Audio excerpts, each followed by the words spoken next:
Elizabeth Janowiak. I'm Director of Technology for Geneva School District 304. We have approximately 6,000 students.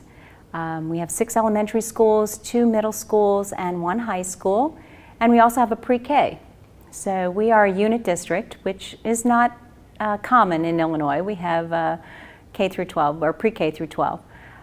We have mostly above poverty line as far as our parents. We have a fairly middle class to affluent school district. We also have fairly good test scores. We are fortunate that our students come to our schools interested in learning and wanting to succeed. So it makes our job a little bit easier. This past year, we have started a collaborative teacher project. One of the things that we do in Geneva is we focus on what the teacher needs. And so we established this program that has teacher leaders, teachers that have an interest in a particular theme or pedagogy or just a concept that they want to incorporate into their teaching. And we asked them to be leaders, and then we invited other teachers throughout the district to participate in those groups. And so in total, we have 95 teachers participating. And out of those 13 groups, 8 of those groups wanted technology in order to reach their goals, because they had to set individual goals that they wanted to reach by the end of the school year. So that caused some interesting technology purchases. We have a wide array of our devices for our students and for our teachers, but that's okay. It's whatever the teacher needs in order to accomplish what they are trying to do in the classroom. And so the other part of the Collaborative Teacher Project is to give the teachers time in order to meet and share their successes and talk about their challenges and learn from each other and just truly build on the knowledge that they have within each other.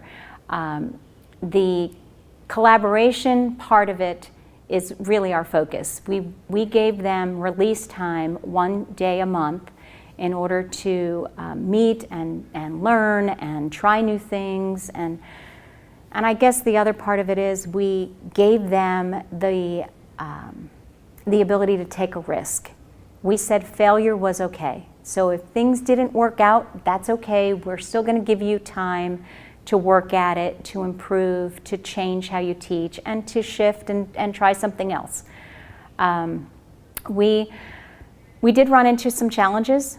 I'm not sure if you want to know about those, but the challenges that we ran into is that on some of the release time days, we didn't have enough substitutes available to cover our classrooms, because in addition to the Collaborative Teacher Project meetings, we still had people that called out sick, or we had people that were going on field trips, or other meetings that were taking place. So that actually became a fairly significant challenge. It seems trivial, but it's not. And then the other issue that we had is that some of our groups treated it more like a book study instead of a true transformation of how they teach and how students learn. And so out of 13 groups, we probably had 5 or 6 that met their goals of really changing how they teach, but we had a few that truly just, this was the book, this was the resource that they read, they shared, they talked about, but they didn't really implement to the level that we were looking for. However, because we had some success, we are still trying to continue that next year. We are looking to have a Collaborative Teacher Project round 2, so to speak, but we have altered the structure a little bit. We're going to have 2 strands. One that is a traditional book study, so that those teachers that just want to meet and talk about a particular theme can do so. And then the other part of it will be similar to how we did it this year, where we are supporting them with technology, supporting them with monthly release time where we have collaborative discussions, learning, trainings, all that kind of stuff. So that's our plan. If you're talking to the technology folk, you need to help them to accept something that's not structured. It's difficult sometimes for technology staff to think conceptually and not think about the details. But it was really important to give the teachers the autonomy to decide what topic they want to work with, what device do they want to work with, how do they want to structure their day of release time. It was very important to let the professionals lead the discussions, just design the program.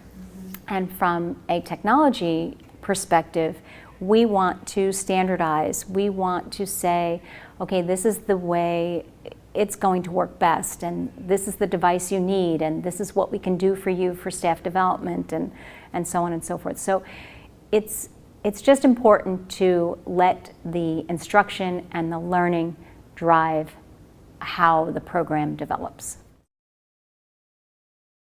One of the things that we have not done yet is we haven't done one-to-one. We have classroom sets of technology. We haven't actually let students take devices home. And so it would be my ideal to have students each have a device that they take home with them and then bring back and bring to, from one class to the next and carry with them for the next school year, to make it something that they, just consider their responsibility and they get comfortable with using. But we are also starting BYOD or BYOT, whatever acronym you want to use, at our secondary level, because one of the things that we found that even in our high school classes that we had classroom sets of devices, the students would still bring in their own mobile phone, or they bring in their tablet, or they're bringing their MacBook or whatever they had, because they preferred to use that device. And so they would connect to our wireless, and that's what they would use instead of using the device that the district provided for them. So we're trying to expand the BYOT opportunities for our teachers at the high school. Well, I have to say that the way I learn best is by talking with other people. They share what they do, they share their challenges, they share their failures, but they also share their successes and the plans that they have in place. I truly enjoy COSN for their available resources. That there are companies out there that have done research, and COSN has those white papers for us to read. The Educational Technology Council of Illinois is a group of people that understand Illinois school requirements and standardized testing and things that we are dealing with in our state and that affect every district. And so I do rely on them mostly. Obviously, I look at listservs, I look at journals, I look at Twitter, I look at all of the social media, but truly the way I learn the best is through interactions with people.